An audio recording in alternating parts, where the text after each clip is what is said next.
Do you find there's any areas where your clients are underprepared when dealing with legal issues, or areas where there's a lack of knowledge? When it comes to repairing obligations, they don't understand what they can do to resolve it. They think that the landlord owns the property, the landlord can get away with whatever level of repair it is, but actually there's a standard that the landlord will have to meet.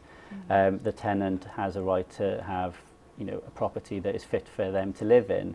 And sometimes they don't really appreciate the steps they can take to force a landlord to maybe carry out those repairs as quickly as they should. And it's interesting because the law is different between England and Wales in terms of housing law, and so landlords and tenants in fact have to really be sure as to what their legal position is, because there are differences not only between England and Wales but also between different local authorities, different areas as well.